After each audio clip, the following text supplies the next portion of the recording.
Hello everyone, back to my channel Rina Biswas বলে তোমাদের সবাইকে স্বাগত জানাই। বাইরে বৃষ্টি হচ্ছে, কিছু করার নেই, স্বাদের নিমন্ত্রণ যেতেই হবে, তো কিছু করার নেই। চলো তোমাদের সঙ্গে শেয়ার করি কী কী করলাম।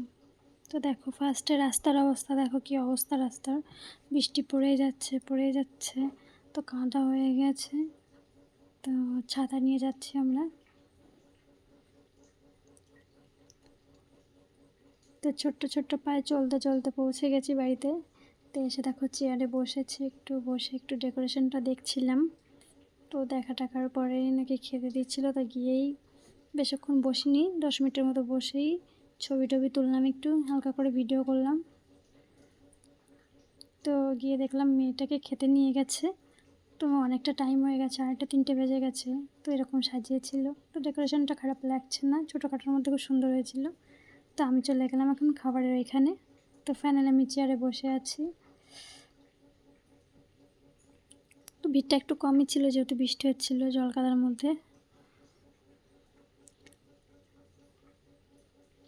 তো ফার্স্টে দিয়ে গেল জলের বোতল, তারপরে দিয়ে গেল দেখো থালা,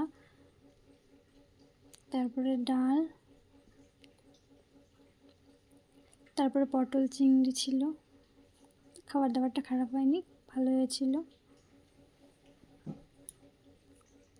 তারপর দিয়ে গেল কাতলা মাছের ঝাল, তারপর আমের চাটনি, পাঁপড়, মিষ্টি। ব্যাস, খাওয়া দাওয়া তো কবজি ডুবিয়ে হলো। এখন এসে আবার একটু বসলাম পাখার তলায়। বৃষ্টি হলেও কি গরম লাগছিল, তবে আমাকে একটা মজার বিষয় কি, আমাকে 2টো কর্নাটক দিয়েছিল। তো এখন আমার জলকাদার মধ্যে বাড়ি যেতে হচ্ছে। তো দেখো কীরকম মেঘ করেছে। তো আমি বাড়ি যাই, আর তোমরা সাবস্ক্রাইব করো আর লাইক কমেন্ট শেয়ার তো বানতেই না ইয়ার। তো আমার ব্লগটা আমি এখানেই শেষ করলাম। নেক্সট ব্লগে তোমাদের সঙ্গে আবার দেখা হচ্ছে।